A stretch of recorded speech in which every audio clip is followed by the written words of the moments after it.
This is Felicia, and I know I have been missing in action, and I'm so sorry. School is out for the summer, and so actually I'm feeling pretty good about everything. Everything is pretty solid. I'm looking forward to this summer break because I sure need it. So that's that. So I know I started off kind of like that, but I want to let you guys know that I'm still here. I'm still going to be doing videos, and I'm still going to be pretty much in the loop of everything as much as possible. So now, with that said, once again, I am back, and I'm going to be doing quite a few videos for the summer, and I plan on it, that is. And I'm also going to be doing a new series that I am definitely going to do because I need to do it, which is organization of the scrap room.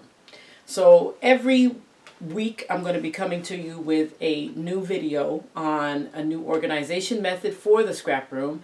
I have been really good at keeping things organized, but I'm going to the purpose of the video is to revamp and reorganize everything here in the scrap room to make it a space that I can use and that I feel comfortable in and that I can find everything in. So, and then there's some things that just need to be reorganized because I've found some different kinds of ways of doing that or tips or something to that fact. Anyway, so that's what I'm here for to tell you, and I'm very excited about it actually. And I'm hoping that I can actually inspire people to, have some reorganization going on in their scrap rooms. Because I know our scrap rooms get a hot mess when we're scrapping or when we have, say, more than 2 or 3 layouts to do. Or when we're just pressed for time or that we want to spend time with our families.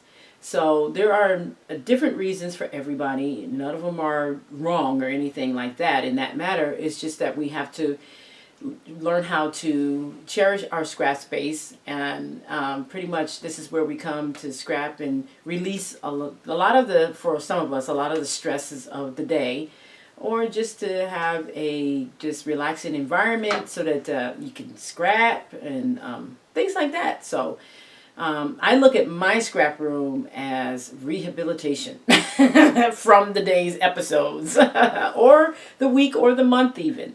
And I also look at it as a place for me to relax. I'm very comfortable in my scrap room. I'm going to be taking you through the process here, or my process, of reorganizing my scrap room. So I hope you guys are ready. And as you can see in the beginning, it was a hot mess. It was a hot mess. I am going to be cleaning it up.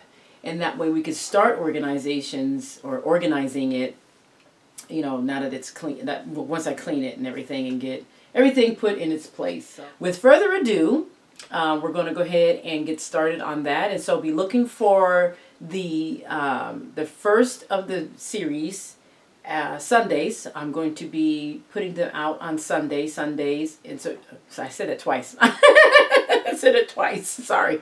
I'm going to be putting it out on Sundays. And then Sundays, you can look forward to me having that video out and giving you some ideas. And feel free to ask any questions. And if you have suggestions of your own, or if you would like to share whatever it is that you want to share, go ahead and do that. I mean, I am more than, I love looking at other people's ways of organizing their scrap rooms and things like that, or organizing the stuff that they have. I want to thank you guys so much once again, and look forward to the very first video series this Sunday. And this Sunday is, oh my gosh, let me see. I don't know if anybody can tell me what this Sunday is. Let's see, I got this Sunday. I don't have the calendar in front of me or anything like that, so hold on a second. So this Sunday, I'm looking at my phone right now, is going to be, oh, I'm excited. So my first video for you guys is going to come up on May the 27th. And the next day after that is, of course, Memorial Day. And so I'm very excited about that. And then I'll be letting you know when the next organization video will be coming up. Thanks, guys. Take care. And I really appreciate you all. And have a great and wonderful day. Bye-bye.